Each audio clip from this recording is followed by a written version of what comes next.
せーで、骨肉においしい給食いただきます。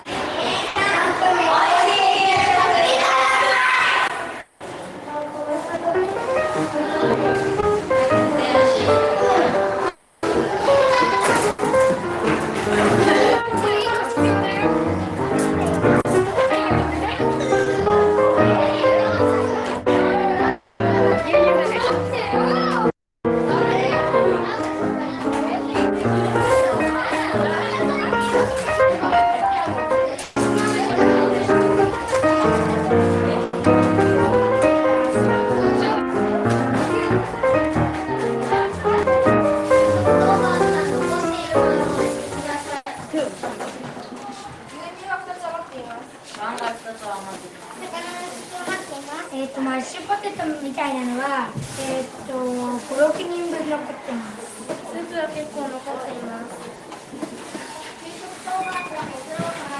ご苦労様でした。皆さんこんにちは。はい。金の放送の時間になりました。いただきます。じゃがいもは6年生が作られていた。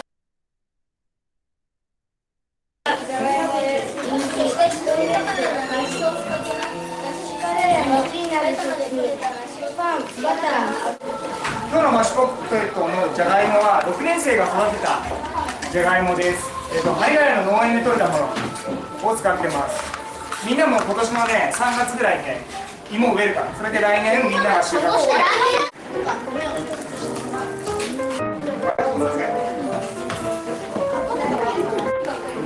ゆうちゃんおかわり。ゆうちゃん美味しい？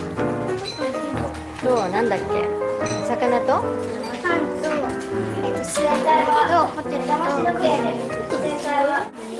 先生ダメじゃないですか、お箸使わないと。お箸使ってくださいよ。ニューヨークの子供たちに見せるから。あ、先生がスプーン使ってるって言われちゃいますよ。チョップスティックス、そう、チョップスティックス。先生もマイ箸で。僕も。マイ箸。移りたがりが多いよ、このクラスは、なんだか。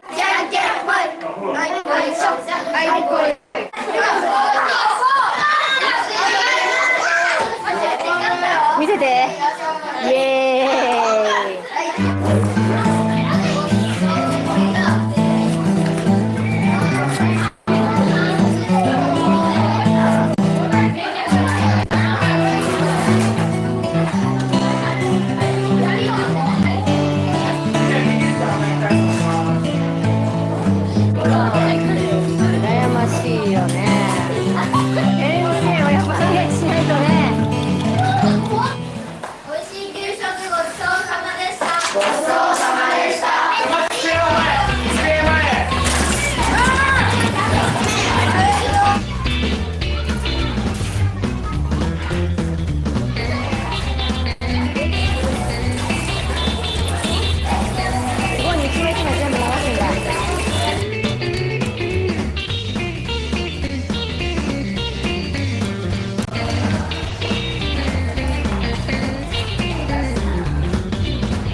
Assalamualaikum warahmatullahi wabarakatuh.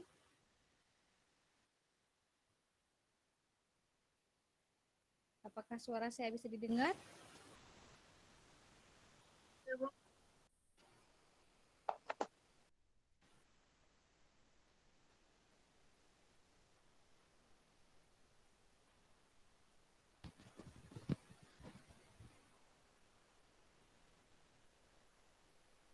Suara saya lancar atau terputus-putus?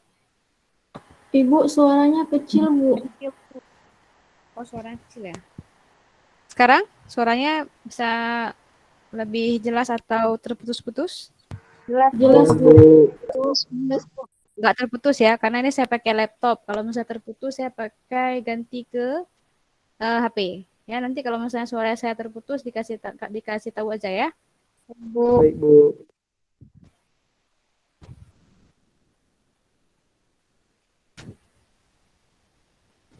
Oke, baik. Hari ini kita akan eh, review saja sebenarnya. Review karena kita sudah masuk ke pertemuan pertengahan ya. Kalau seperti ini suara saya besar?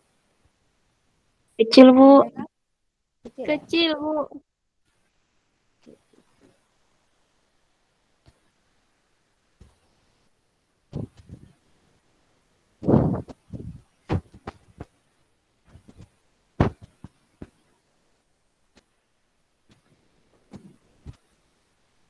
Kalau begini, suara saya sekarang gimana? Udah jelas, Bu. Ah, Jelas, oke. Bu. Sekarang yang kelihatan di layarnya PowerPoint ya. Ya, Bu. Ya, Bu. Baik.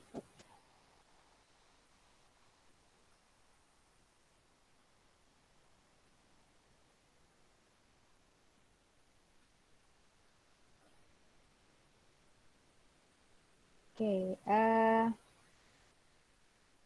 sebenarnya kita ini masih 50% ya, 50% lagi belum bergabung. Saya nggak tahu nih apa kalau di kampung nggak dapat kabar. Intinya kita nggak mungkin menunggu terlalu lama karena waktu terus berjalan ya. Ibu, suaranya masih kecil, Bu. Suaranya kecil lagi ya. Ya, Bu, suaranya kecil lagi. Oke, saya ganti pakai HP aja ya biar aman ya.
Oke, sekarang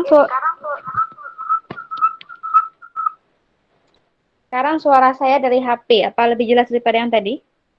Jelas, Iya, Bu. Bu. Udah jelas? Jelas, Bu, jelas. Oke, sip, sip. Oke, baik. Kita mulai aja kalau begitu.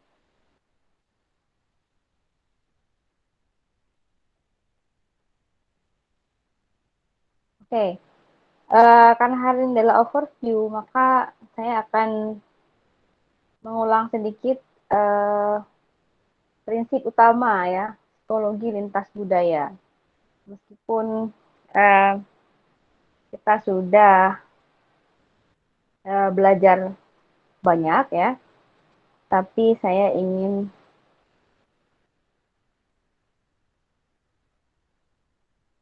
mereview kembali sama ya sharing-sharing lah ya, supaya memastikan kalau memang kalian semua dapat apa sih sebenarnya core utama dari mata kuliah ini.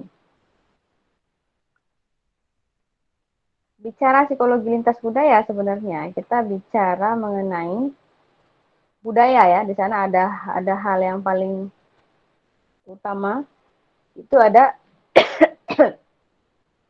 istilah budaya.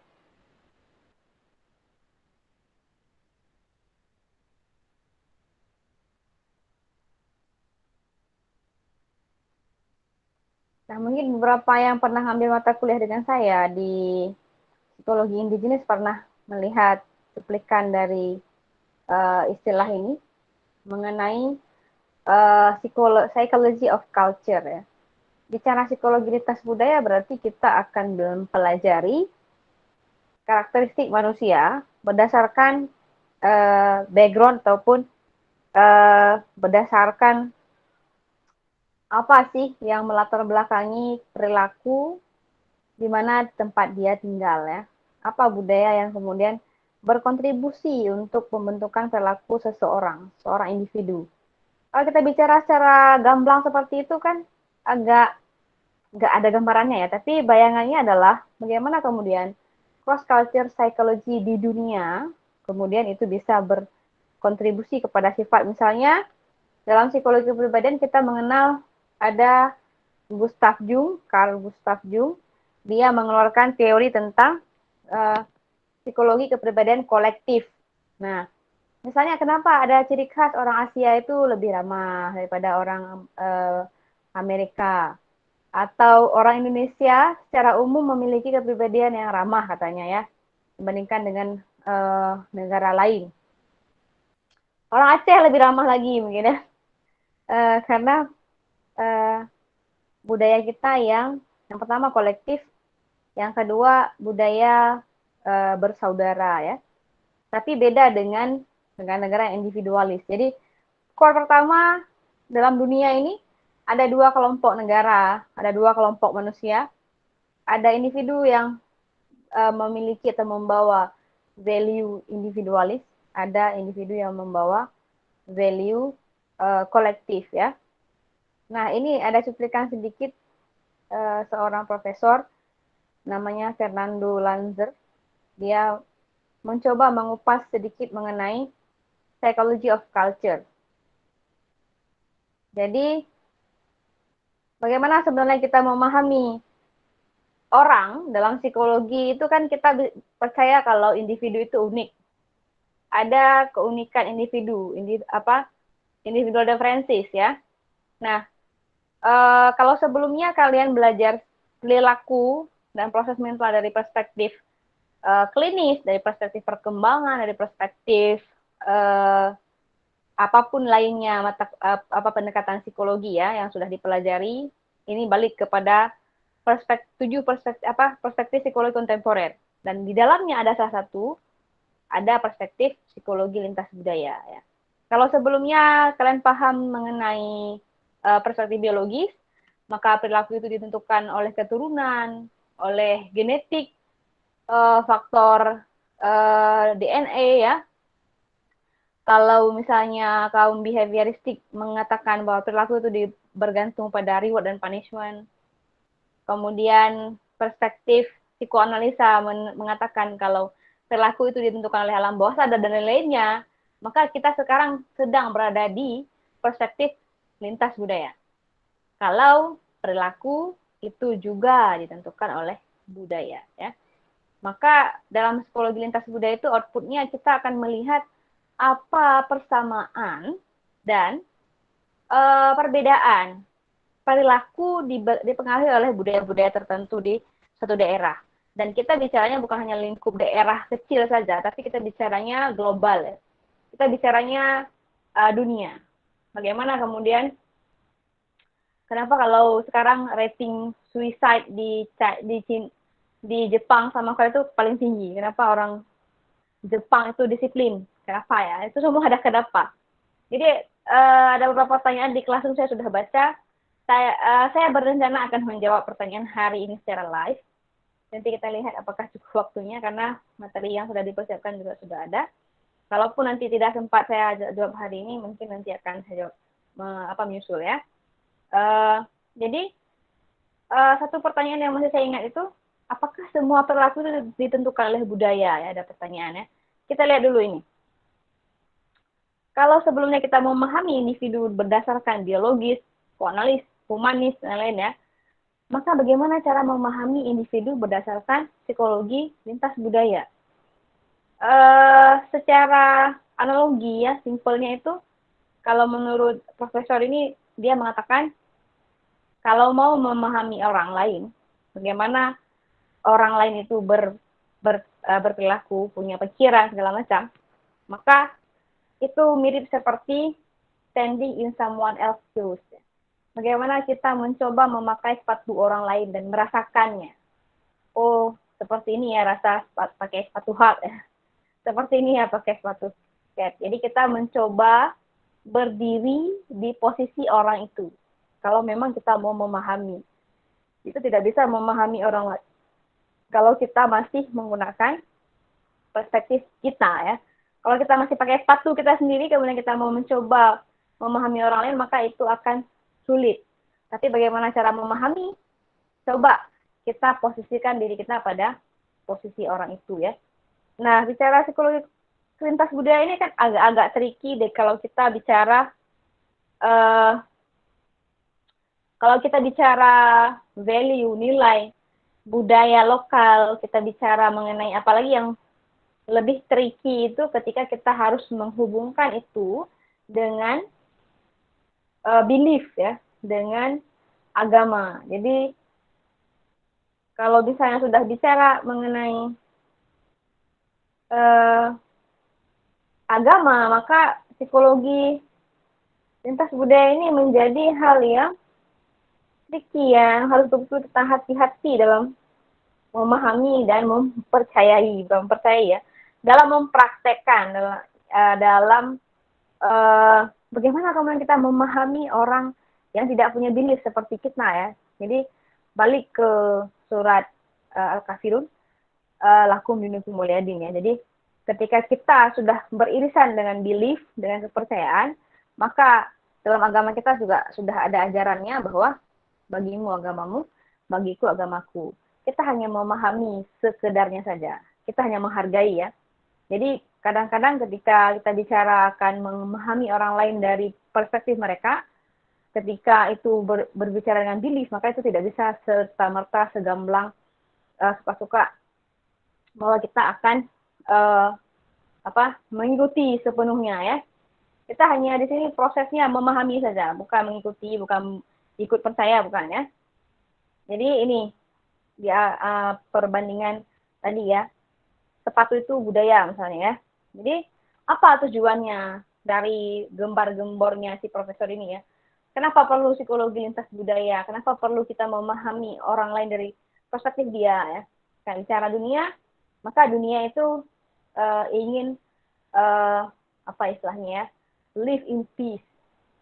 Dunia ini punya target bagaimana kemudian tidak ada perpecahan, tidak ada perbedaan, tidak ada pertengkaran, tidak ada konflik, sehingga kekerasan itu bisa berkurang karena orang tidak sikut menyikut, tidak mengatakan bahwa dia lebih baik daripada yang lain segala macam ya. Tapi ketika kita memahami values behind culture ya, ketika kita memahami nilai di belakang dari satu budaya, maka kita lebih mudah memahami kenapa mereka seperti itu, kenapa mereka berperilaku seperti itu ya. Dan kita akan bisa memahami orang secara lebih baik. Menerima mereka dari perspektif mereka. Jadi kita lebih mudah menerima orang lain ya. Jadi menerima mereka dari perspektif mereka. Bukan berarti kemudian menerima mereka kita menjadi seperti mereka ya. Tidak harus. Tapi kita menerima mereka. Sehingga kita bisa lebih produktif. Ya. Then we may have more productivity, less violence, live in peace. Jadi tujuannya itu ya. Jadi gimana mengukur culture, sedangkan si budaya ini saja, kalau dalam pengertian budaya itu adalah, budaya itu kan peraturan tidak tertulis ya. Nah bicara psikologi itu harus ilmiah. Kalau misalnya tidak tertulis bagaimana cara eh, mengukur ya. Apa definisi budaya itu? The set of unwritten norms of conduct that guide the behavior of the group, expressing what is considered right and wrong. Jadi unwritten yaitu peraturan. Budaya itu adalah satu set peraturan yang tidak tertulis, yang kemudian menentukan perilaku manusia, yang kemudian itu menentukan bagaimana cara dia mengekspresikan, oh ini betul, oh ini salah. Kenapa kalau misalnya di Aceh, ketika di budaya tradisional ya, kalau kita lihat di depan orang tua, kita nggak nunduk, itu salah. Ada nggak peraturannya? Nggak ada. Kalau kita berjumpa dengan orang yang lebih tua, misalnya nggak nyapa, langsung lewat, ataupun nggak salam duluan, itu salah. Ada nggak peraturannya? Tidak ada peraturan. Tapi kita semua tahu, kalau lewat depan orang tua, kita nggak punya langsung itu dianggap nggak sopan. Jadi, itu peraturan dalam berperilaku, ya. Dan semua dari kita, secara langsung dan tidak langsung, otomatis akan terpengaruh dengan semua peraturan ini ya.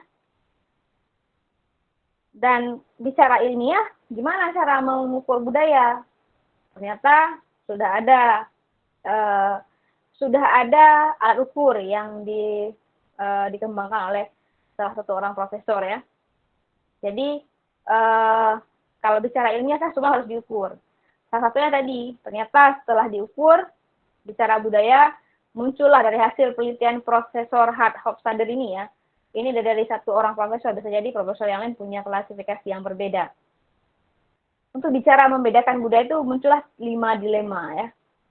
Mereka membaginya, ada hierarki versus kesetaraan. Ada budaya yang kemudian menganggap bahwa semua manusia ini sama, setara. Sehingga tidak perlu ada spesial.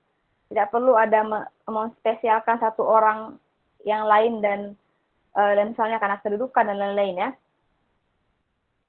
Tapi juga ada budaya yang menganggap hierarki itu penting. Kalau misalnya presiden tuh orang yang lebih harus dihormati, ada masyarakat jelata lebih ekstrim lagi, misalnya kalau orang Hindu itu ada kasta ya, kasta Brahmana macam-macam. Jadi ada budaya yang mengatakan yang percaya, yang belief, yang mengatur perilaku bahwa semua kita sama. Ada budaya yang mengatur bahwa dalam hidup ini ada levelnya, tidak semua orang sama. Yang kedua, individualis versus kolektif, tadi saya sudah jelaskan.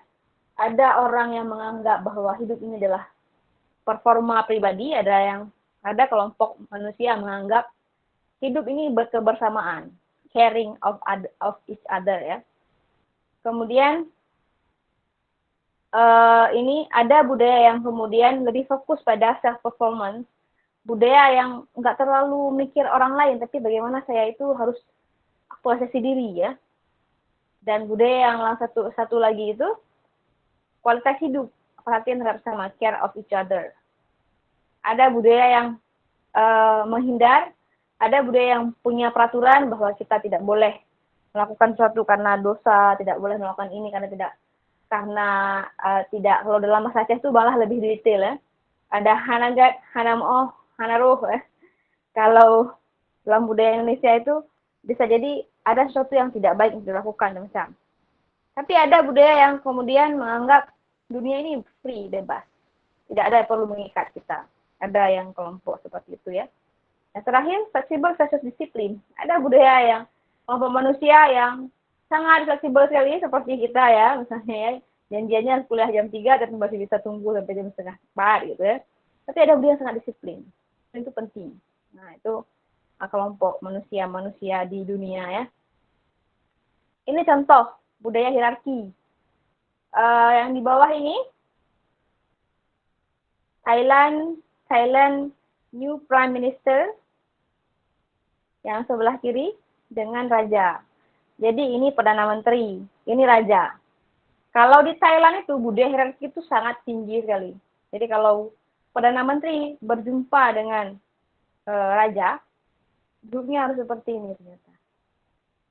Jadi budaya hierarki tinggi sekali. Kalau raja, padahal ini antara pejabat ya, orang-orang yang di antara orang-orang yang berkedudukan sekalipun itu masih ada hierarki dalam proses interaksinya ya. Ini saya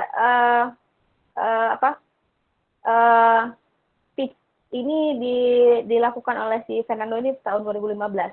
Jadi kan belum lama-lama banget ya. Ini kalau misalnya kita lihat ini November 2014, 2020, 5 tahun yang lalu. Ini yang tadi ya. Bahkan dua orang yang memiliki kekuasaan dalam satu komunitas itu bisa menunjukkan power distance ya. Indonesia masuk ke mana? Kita masuk ke dalam hierarki ya. Nah, ini perbedaannya. Contoh negara yang mengakui equality atau kesetaraan. Ini Prime Minister juga. Ini Perdana Menteri di benar. Enggak kebaca ya. Swedia apa kalau nggak salah saya. Ini juga Perdana Menteri di Western lagi ngantri ATM sama masyarakat. Kalau kita mana ada kan presiden langsung harus ke depan. Kalau di sana semuanya equal. Mau kamu presiden, mau apa, tetap harus ngantri.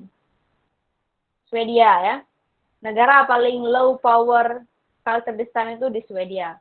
Jadi Swedia itu believe kalau walaupun saya presiden, kalau memang harus mau ngantri, kalau memang KTM ya antri dong. Yang lain kan juga udah lebih duluan gitu ya. Oke. Kemudian yang lain tadi ada beberapa lagi dilema seperti ya, performance versus caring. Itu sama tadi saya sudah jelaskan ya. Uncertainty ini di sini letak letak kalau kita mengadopsi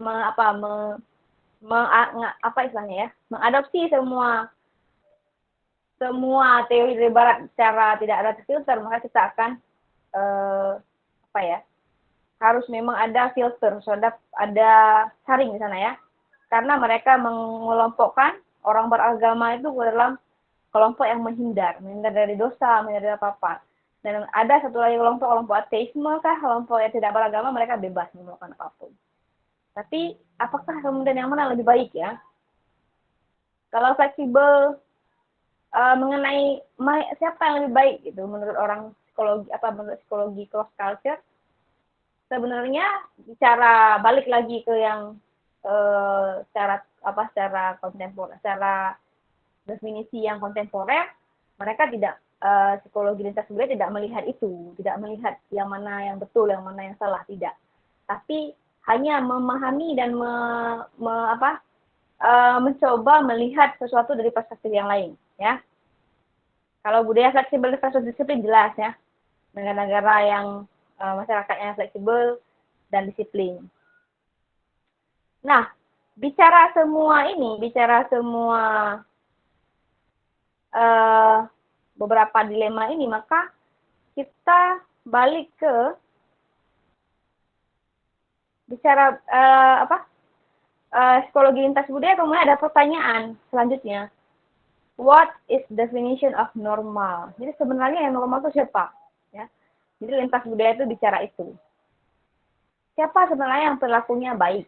Siapa sebenarnya yang perilakunya yang tidak baik? Gitu ya. Misalnya ini saya ada contoh ini di foto ini. Kalau misalnya ada pertanyaan, yang mana cara berpakaian yang betul? Ini kebetulan tahun 2000 berapa ini? 2013 di kegiatan Youth Exchange. Kalau dari sini nih, ini dari Malaysia, ini orang Mongolia, ini Chinese Malaysia, ini orang Aceh, ini Mongolia, ini orang Nepal, ini orang Korea, ini orang Malaysia. Siapa yang paling normal penampilan di sini? Masih terlihat normal ya. Tapi kalau saya zoom in, ini acara resmi nih. Kegiatannya kegiatan pembagian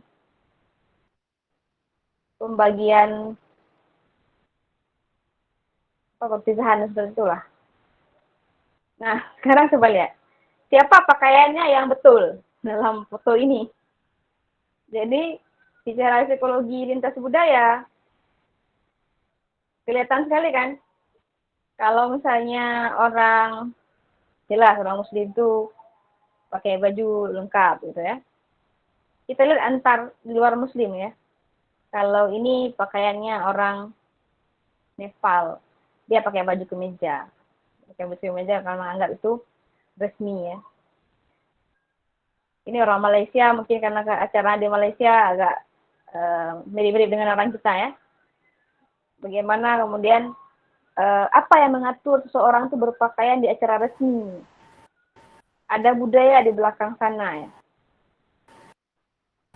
Ini orang Mongolia, dia rapi, pakai bajunya resmi ya. Kemudian ini Mongolia, walaupun terbuka tapi kelihatan rapi gitu ya. Nah ini orang Korea. Orang Korea bisa hadir di kegiatan resmi dengan hot pants. Apa dia sopan? Apa dia nggak sopan? Yang mana sebenarnya penampilan yang normal.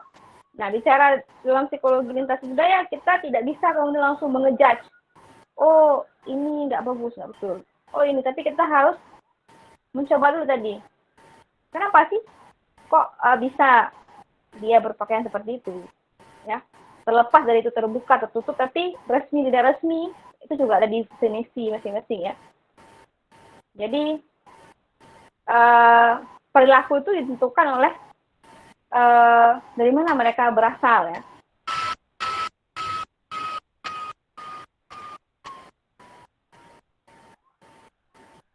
Titin kenapa ya bunyi? Nah, selanjutnya kita pindah ke Afrika. Ini beberapa teman saya dari Afrika.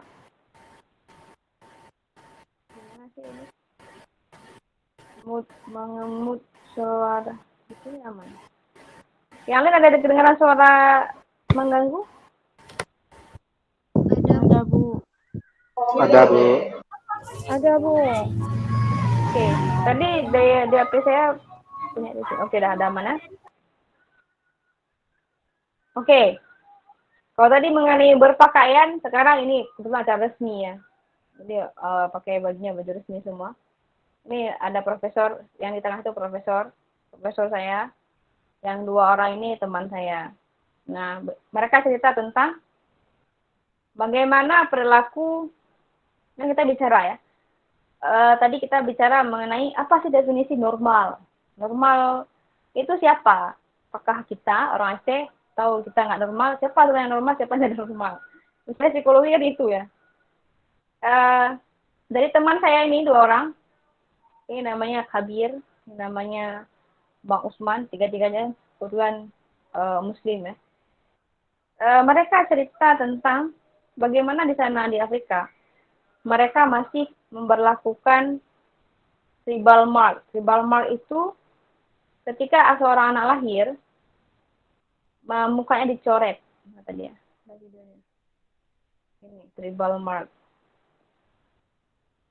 Mukanya disayat pakai pisau. Bayi loh ya. Untuk, nah seperti ini yang jelasnya kelihatan. Untuk menandakan suku.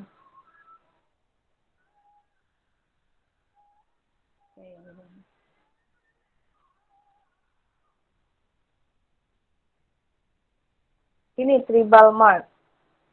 Jadi mukanya itu disengaja dicoret, apa istilahnya? Digores, Bu. Disayat, ya, digores pakai pisau sejak lahir. Dan sayatannya seperti ini. Apa ini normal? Apa tidak normal? Bayi kok tega ya? Justru ini masih berbekas sampai dewasa. Kenapa mereka suka ya penampilan seperti ini? Padahal sekarang orang Afrika sudah lebih maju misalnya, dan ternyata masih ada praktek ini. Apakah perilaku ini sadis atau tidak sadis? Ya, seperti itu. Nah, ini kebetulan kawan saya ini juga punya. Ini namanya Bang Usman. Kalau yang dua ini saya nggak terlalu kelihatan, tapi Bang Usman dia punya sayatan itu. Dan di sana biasa aja. Itu bukan sesuatu yang sadis, bukan sesuatu yang aneh, itu perilaku yang normal. Kalau satu suku tuh menurunkan goresan di mukanya, di muka ya, digores di muka. Sebagai pertanyaan, kalau kan dulu kalau di Afrika tuh sering ada, kenapa kan kita tadi bicara bagaimana memahami kok ini kok diterima ya, kok masih dipakai. Bagaimana cara memahami value di balik budaya ini? Ternyata ada cerita dulu di Afrika itu sering ada perang, sehingga sering ada pembunuhan ya. Kalau misalnya tiba-tiba ada mayat, mereka akan lihat tribal mark di wajahnya itu masuk ke dalam suku mereka atau tidak. Kalau itu suku mereka, maka mereka akan kebumikan tempat yang wajar segala macam ya. Atau ketika berjumpa, misalnya ketika berjumpa di jalan, mereka tahu ini suku, ini satu tim, ini enggak satu tim. Karena banyak konflik, sehingga muncullah kebijakan orang tua di Afrika memberikan tribal mark. Dan kemudian sekarang sudah menjadi budaya, padahal sekarang mungkin budaya perangnya sudah nggak terlalu lagi seperti dulu ya. Tapi ketika saya bertemu dengan Mbak Usman namanya ya, tahun 2013 saya tanyakan, memang sekarang masih ada. Oh, sudah kurang tapi masih ada yang melanjutkan. Padahal budaya itu sudah tidak ada lagi ya. Ini hanya contoh-contoh saja supaya memahami kalian apa sebenarnya definisi normal dan bagaimana kemudian kita mencoba berada di posisi orang yang sangat berbeda dengan kita. Kenapa bisa mereka menganggap itu normal gitu ya? Oke. Ini beberapa orang teman saya dari Amerika. Pertanyaannya, siapa sebenarnya yang aneh ya? Kita yang aneh atau mereka yang aneh ya? Karena menurut orang Amerika, ketika mereka jumpa dengan kemarin saya sempat rekam videonya, yang di tengah ini namanya Rachel yang rambutnya pendek. Dia pernah ke Aceh, kemudian jumpa dengan semua kawan-kawan yang pernah satu kuliah dulu waktu tahun 2013, kemudian dia baru ke sini berapa ya? 4 tahun yang lalu lah. Kemudian kita kan meet up ya, waktu itu di Belang Padang, dia pernah ke Aceh, di Belang Padang jumpa. Tiba-tiba dia merasa aneh, surprise. Kok semuanya kawan-kawan dia di Aceh udah menikah, jadi semua bawa suami. Jadi menurut itu aneh. Menurut kita biasa aja. Jadi siapa sebenarnya yang aneh? Kita apa si Rachel ya? Itu yang aneh atau dia? Karena dia belum menikah. Dan ternyata beberapa kawan-kawan, kalau di Amerika itu menikah itu bukan sesuatu yang harus. Bukan sesuatu yang diidam-idamkan. Nggak menjadi galau kalau jodoh belum datang di usia 25 tahun ke atas ya. Bahkan mereka memang tidak mau menikah.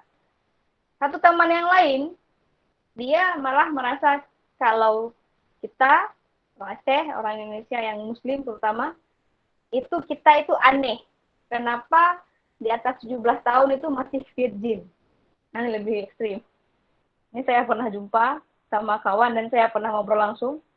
Dia itu sampai betul-betul tidak habis pikir kenapa semua anak-anak Aceh di Malaysia itu masih virgin. Belum pernah berhubungan, ya belum menikah. Dan menurut dia itu aneh. Menurut kita itu jadi sesuatu yang perilaku right or wrong, itu kalau kita bicara secara agama kan budaya, tapi di sana ada peraturan agama selanjutnya.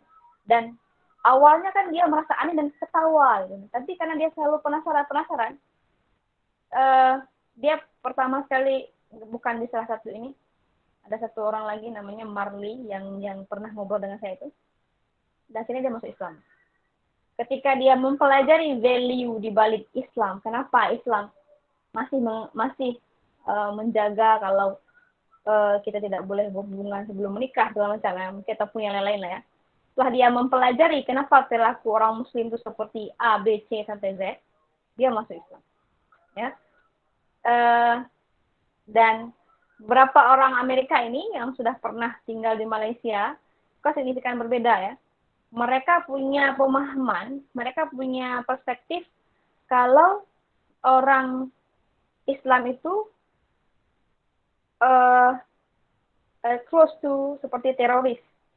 Jadi dia nggak pernah jumpa orang Islam. Sebelum ke Malaysia dia belum pernah tahu orang Islam. Tapi dia hanya mendengar di berita.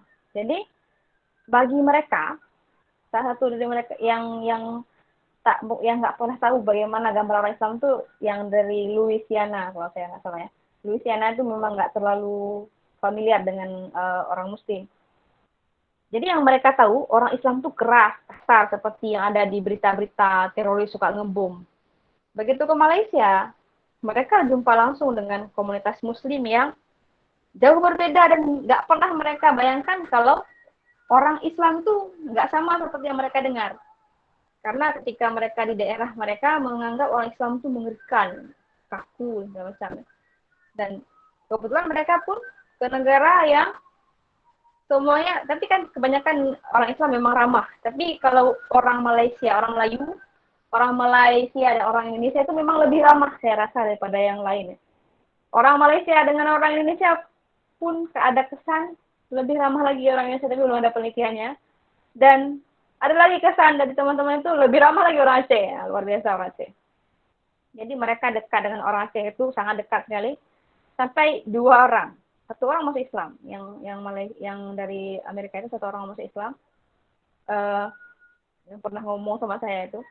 Yang satu lagi dia tidak masuk Islam, tapi dia bawa Al-Quran dengan terjemahan pulang ke Malaysia, ke Amerika. Sampai di Amerika dia itu sudah tidak tinggal dengan orang tua. Kalau di Amerika itu di atas 17 tahun tinggalnya mandiri, tinggal di kos lah istilahnya.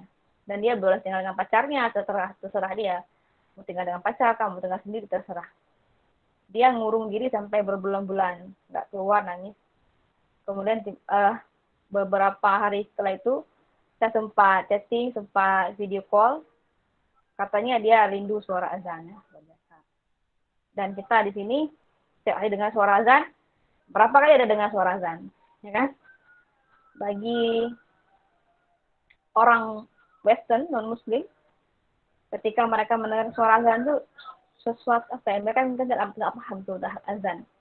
Jadi itu lagu yang sangat menyentuh dan menjadi PR untuk orang Muslim, komunitas Muslim terutama yang di Aceh, Tok ya, belum kemana-mana di lingkungan yang sangat safe, dari sini aman.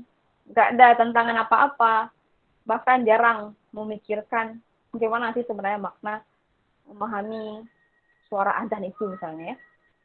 Saya pernah juga jumpa dengan satu orang dari Kazakhstan, dia Islam, tapi dia nggak sholat. Dia pakaiannya kayak orang Korea. Kemudian dia cerita dengan saya, ayah saya memang mengizinkan saya tidak sholat walaupun saya Muslim. Nanti kalau udah siap aja boleh sholat, silahkan sholat. Itu juga perilaku kan, karena sama-sama beliefnya Muslim. Jadi tetap ada budaya Islam. Budaya Islam di Kazakhstan berbeda dengan budaya Islam di Pakistan. Budaya Islam di Aceh berbeda dengan budaya Islam di Malaysia. Budaya Islam di Aceh, tagline-nya syariat Islam besar ya, luar biasa. Tapi laki-laki dan perempuan bersalaman sesuka hati. Di Malaysia tidak ada orang laki-laki dan perempuan yang salaman. Di Pakistan, orang Muslim juga itu merasa aneh sekali. Kenapa daerah syariat Islam ataupun Indonesia, mereka merasa orang Indonesia ini gila. Orang Muslim kok salaman laki-laki dan perempuan. Itu kita bicara lebih kecil lagi lingkup ya. Semuanya tetap bicara mengenai cross culture. Bicara budaya kan tidak bisa dilepaskan dari agama, karena kita semua adalah orang yang beragama ya. Jadi semua perilaku dan kepercayaan itu tetap sangat-sangat dipengaruhi oleh daerah setempat. Bahkan kepercayaan pun dipengaruhi oleh budaya sebenarnya. Orang Islam di Aceh berbeda dengan orang Islam di Pakistan, berbeda lagi dengan orang Islam di Malaysia, berbeda lagi dengan orang Islam di di Turki, berbeda lagi dengan orang Islam di tempat lainnya. Jadi balik lagi ke definisi tadi, siapa sebenarnya normal, siapa sebenarnya yang weird ya. Karena kita bicara belief, kita tidak hanya cukup berpedoman pada psikologi lintas budaya. Itu bukan pegangan kita. Terserah. Kita langsung lakum minukum waliyadin. Kalau saya ya. Saya jadi bicara psikologi lintas budaya, tapi saya tidak bisa ngomong seperti orang cross culture banget. Ya, kita bukan pegangannya bukan psikologi. Pegangan kita Al-Quran dan hadis. Kita dalam Islam itu ada yang benar, ada yang salah. Itu yang sering sekali dulu dosen saya sendiri, waktu saya kuliah S1, itu sering sekali menasehati bahwa psikologi ini berasal dari barat. Beliefnya itu semuanya bukan berdasarkan tidak ada orang Islam yang menemukan. Makanya kemudian kita perlu memberikan irisan psikologi Islam dalam psikologi. Otherwise, kita akan netral. Nggak ada yang salah, nggak ada yang benar. Yang ada hanya bagaimana, siapa, di mana, kapan ya. Dalam Islam jelas ada yang benar, ada yang salah. Ada yang boleh, ada yang tidak ya. Nah, kembali ke perilaku yang lain. Jadi yang paling ini kan simple ya. Virgin dan tidak virgin di atas 17 tahun itu merupakan hal yang simple di barat, tapi itu menjadi hal yang sangat-sangat untuk orang Islam itu bukan hal yang utama, hal yang sangat pokok. Bagaimana rule dalam memenuhi kebutuhan biologis virgin atau mempertahankan virgin atau tidak. Bagi mereka itu biasa aja. Oke. Kalau orang Amerika itu kebanyakan free ya, bebas. Tapi mereka paham kalau agama itu apa. Misalnya mereka Kristen kah? Paham kalau ya mengenai perilaku tadi. Sebentar di sini azan ya.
Oke, baik. Saya lanjut sedikit lagi ya.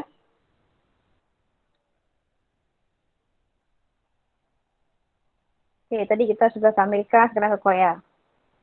Oke.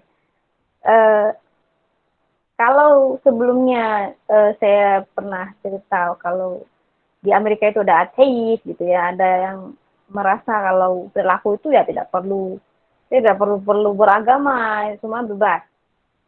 Beda lagi dengan kondisi orang di Korea. Di Korea ini unik. Kalau di Amerika, kalau di Amerika itu mereka tidak mau beragama tapi tahu, di Korea mereka tidak tahu apa itu agama. Nah, ini unik, lebih unik ya. Ini juga kenalan saya pernah satu kampus, satu universitas ya, bukan satu jurusan. Mereka pertama sekali lihat orang berjilbab itu pertama kali ya waktu ke Malaysia sama. Dan mereka sampai pengen pegang itu jilbab, kok aneh kali mereka. Jadi mereka tak paham kenapa orang Muslim itu harus berjilbab. Kenapa ada Muslim, Kristen? Mereka nggak paham apa itu agama. Bukan mereka nggak paham Islam, mereka tidak paham apa itu agama. Yang sebelah sini, yang jilbab merahnya namanya Emmy. Mereka minta dipakein jilbab. Saya pakein jilbab dua-duanya. Kemudian dia ketawa setelah pakai jilbab kan, rambutnya harus disimpan ke belakang. Kemudian dia ketawa. Karena dia nggak pernah lihat jidat dia. Ini menurut dia kalau dia pakai jilbab jadinya dia aneh.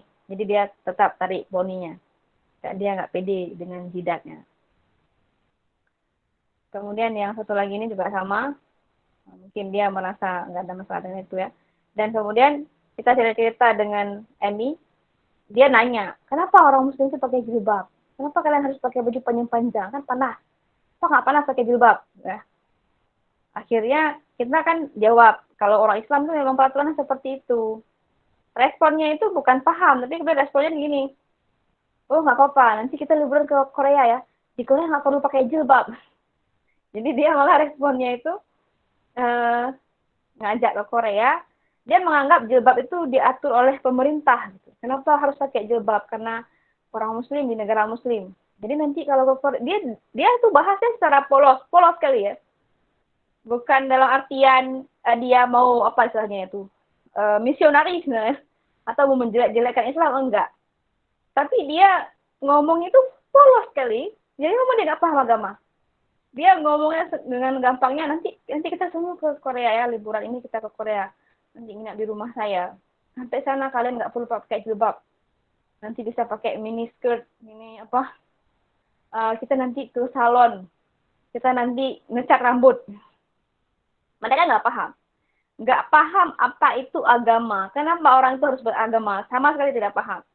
Jadi di Korea itu perilaku individu ditentukan oleh budaya keluarga masing-masing, dan dalam keluarga mereka di Korea budayanya berperilaku untuk beragama itu diputuskan ketika seseorang sudah dewasa ataupun sudah tua. Kalau sudah tua itu baru mereka memutuskan apa mau beragama atau tidak. Sisanya mereka biasa aja, nggak pernah terpikir untuk apakah agama Kristen dan lain-lain. Tapi mereka merayakan Natal, mereka merayakan Tahun Baru. Tapi mereka bukan Kristen, mereka nggak ada agama. Mereka juga bukan ateis, mereka bukan tidak percaya Tuhan, mereka tidak paham sama sekali. Kalau dalam Islam itu mungkin dari istilahnya mereka nggak sampai dakwah, gitu ya. Dan banyak sekali orang Korea yang kemudian pergi ke Malaysia, mendengar dan terbuka pikirannya, ya akhirnya mereka juga tertarik dengan Islam. Kenapa mereka pilih Islam?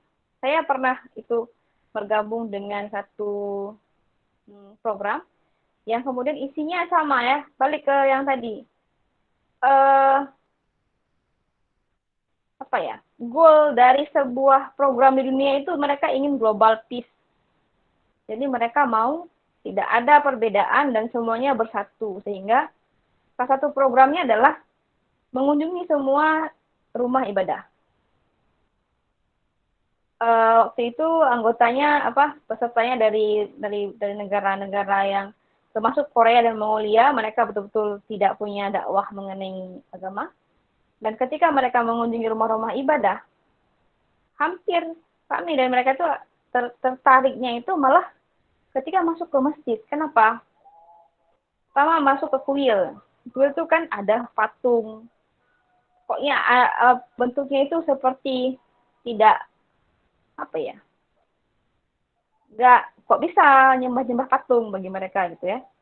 Dan yang paling netral itu kan masjid. Masjid itu nggak ada apa-apa. Di dalam masjid cuma ada air untuk wudhu, kemudian cuma ada sajadah. Yang lain tidak ada apa-apa. Dan masjid itu nggak bau, dia dingin, banyak udaranya. Sehingga kemudian mereka semakin penasaran dengan Islam. Di antara kawan-kawan saya itu malah setelah itu terduduk gitu, pengen nanya lagi tentang Islam. Karena kalau kita masuk ke kuil, nggak usah masuk ke kuil, lewat di depannya aja itu bau kemenyan. Masuk ke viara juga ada patungnya, ada kalau masyarakat modern itu kan malah mikir, kenapa bisa belief seperti itu.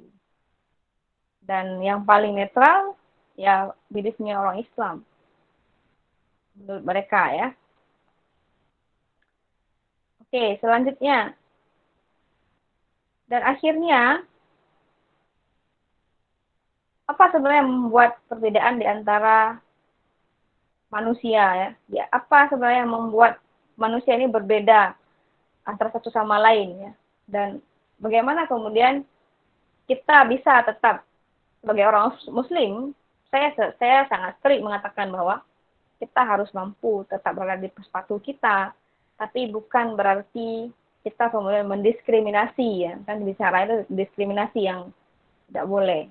Jadi kita bagaimana hanya menghargai tapi tidak menggabungkan diri ke dalam budaya yang lain kalau bicara agama ya. Tapi terlepas dari semua agama, bagaimana memahami kemudian individu ini berbeda di seluruh dunia, maka bagaimana kemudian memahami nilai, kenapa seseorang berperilaku, kenapa ada budaya yang kemudian mengatur manusia harus berperilaku A, B, C, dan D ya. Oke, ini slide terakhir. Di meja ini ada manusia-manusia dari berbagai negara ya. Ini namanya Lindsay dari Amerika. Ini dari Pakistan, dari Irak, kemudian dari Turki, dan ini Chinese Malaysia. Dan bayangkan, semua individu dalam satu meja ini punya value dan budaya yang berbeda. Jadi, kapan kemudian kita bisa memahami sebenarnya? Ketika mungkin ya mengenal itu tidak harus langsung. Memahami sebuah perilaku itu ketika kita paham apa value yang membawa sebuah perilaku itu terbentuk ya. Jadi semua pelajaran, semua teori yang kita pelajari sekarang, semua yang teori psikologi yang kita pelajari setiap hari, itu semua penelitiannya berasal dari perilaku individu di komunitas yang signifikan berbeda dari kita. Ya. Jadi makanya kalau fungsi psikologi lintas budaya, saya juga ngajar psikologi indigenous ya. Salah satu fungsi psikologi lintas budaya bahwa kita harus melek, kita harus aware kalau perilaku yang kita pelajari dalam teori barat itu semuanya berdasarkan pemahaman sepatu mereka ya. Sedangkan kita punya sepatu yang berbeda. Oke, ini slide terakhir. Sebagai selingan, kebetulan di samping saya ini ada 2 orang teman saya dari Irak, mereka dari Kazakhstan, dari Kurdistan, Saya itu surprise ketika pertama kali sidang melihat mereka cowok ya, sama-sama cowok. Greetingnya ketika sidang tesis waktu itu, mereka cipika-cipiki ya. Jadi di daerah Timur Tengah, kalau laki-laki dan laki-laki itu bertemu, biasa kalau mereka saling cipika-cipiki istilahnya ya. Kalau misalnya orang kita kan hanya berlaku bagi perempuan. Nah, kalau tadi sudah bicara Western Afrika kemana-mana, maka ini closingnya saya mau putarkan satu video budaya di Timur Tengah. Ada budaya di Arab. Ya. Jadi bicara tadi kan kita kalau bicara lebih detail lagi bagaimana perbedaan budaya agama ya. Kalau di Arab itu, kalau di Aceh ketika menikah, Aceh ini kan syariat Islam ya. Berat itu syariat Islam. Tapi ketika pernikahan, nggak ada lagi syariat Islamnya. Semuanya gabung itu campur. Hubungan komunikasi laki-laki perempuan juga tidak ada pengaturan yang sangat strict di sini. Kalau di Arab itu masih ada budaya kalau pernikahan, tamu laki-laki dan tamu perempuan tuh punya pesta yang berbeda ya. Jadi ini contoh ada pesta pernikahan di Arab yang semua isinya hanya laki-laki. Jadi pengantin perempuan dan mempelai perempuan dan laki-laki tidak pernah disandingkan. Kalau misalnya kita kan disandingkan ya, pesan lagi termasuk saya ya dulu disandingkan juga. Sewa lagi pelaminan yang besar-besar yang mahal-mahal 15 juta, 20 juta kemudian disandingkan. Padahal dalam budaya Islam itu tidak perlu disandingkan. Nah, ini salah satu contoh budaya di Arab ya. Ketika pesta pernikahan. Ini sekaligus nanti jadi penutup kuliah kita hari ini. Sebelum nanti saya akan berikan kesempatan untuk bertanya. Hanya 2 orang saja karena asal sudah lewat ya. Oke, ini budaya ini pikir-pikirnya orang Arab ya.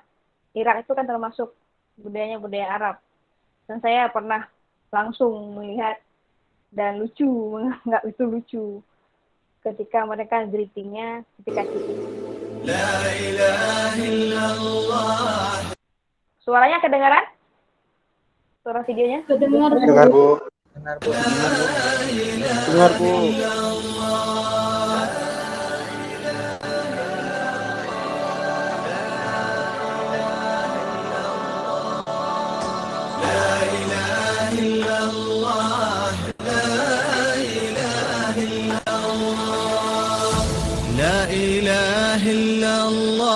أبدأ بها حق صواب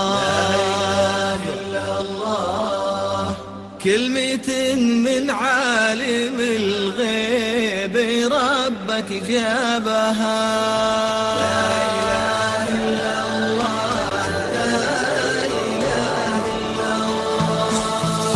ولا إله إلا الله فضاضت الصخرة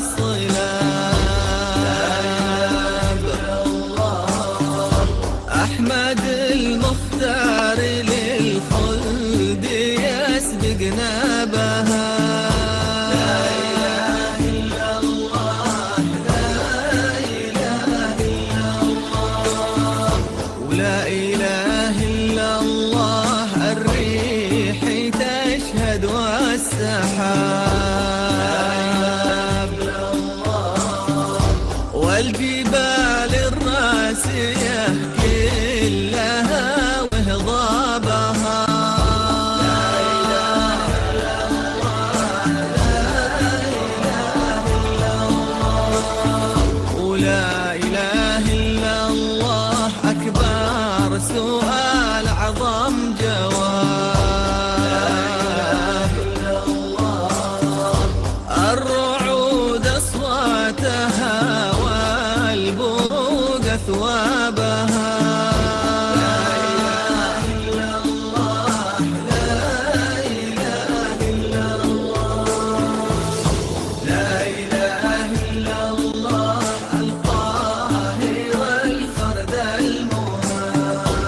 لا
سحاب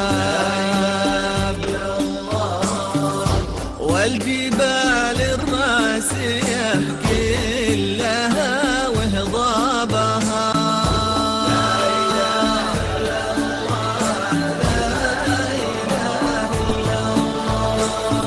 ولا إله إلا الله أكبر سؤال عظم جواب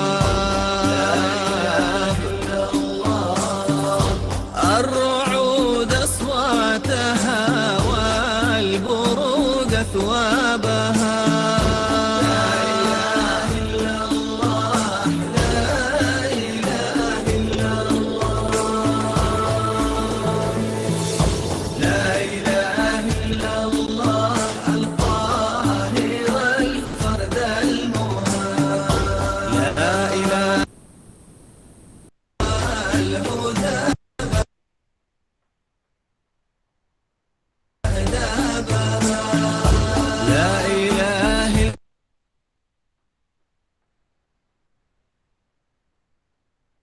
Oke, itu sekilas saja ya. Nanti saya kirimkan linknya karena saya lihat kalau di-share di sini agak putus-putus videonya ya. Nanti saya share aja linknya kalau bagi yang menonton lagi. Intinya kita hari ini sudah berkeliling dunia ya. Sudah berkeliling dunia melihat dan banyak. Bagaimana sebenarnya supaya kalian sebenarnya tujuan saya apa? Membawa pemahaman sebenarnya apa sih yang dimaksud dengan perbedaan perilaku berdasarkan budaya ya. Jadi mudah-mudahan dapat sense-nya bahwa bagaimana perilaku itu berbeda antara budaya satu dengan budaya yang lain itu memang sangat-sangat besar sekali pengaruh dari lingkungan ya. Karena ini sudah 4:30 dan kita hanya 2 SKS, saya tidak mau mengambil waktu yang lebih banyak. Yang mau bertanya boleh langsung komen di Classroom ya. Tema hari ini silahkan bertanya di komentar yang saya posting pengumuman live streaming. Jadi pertanyaannya di sana aja, nanti saya akan jawab. Beberapa video yang ingin diakses lebih lanjut secara pribadi nanti saya akan posting ke linknya ke Classroom. Oke ya, hari ini silahkan nanti boleh lanjut bertanya di Classroom secara virtual, saya akan membalas dan sekaligus juga saya masih punya banyak utang. Belum menjawab pertanyaan kawan-kawan dari pertemuan pertama. Karena rencananya hari ini menjawab pertanyaan, tapi nggak cukup waktu. Oke, itu saya untuk hari ini ya, karena asar sudah banyak. Mudah-mudahan walaupun kita mempelajari materi psikologi barat, psikologi kontemporer, tapi kemudian kita bisa memfilter, menyaring itu sesuai dengan kebutuhan kita sebagai orang muslim dan bagaimana kemudian itu bisa meningkatkan keimanan, bersyukur, dan segala macam ya. Jadi semakin dalam kita mempelajari dunia ini, maka harusnya kita juga semakin mendalam harus memantapkan pemahaman belief kita dalam keagamaannya. Karena dunia sudah semakin lapuk, sudah semakin modern, semakin banyak pemikiran yang berbeda akan muncul ya. Oke, saya tutup kuliah hari ini. Lebih dan kurang saya mohon maaf. Assalamualaikum warahmatullahi wabarakatuh. Waalaikumsalam. Waalaikumsalam. Warahmatullahi wabarakatuh. Warahmatullahi wabarakatuh.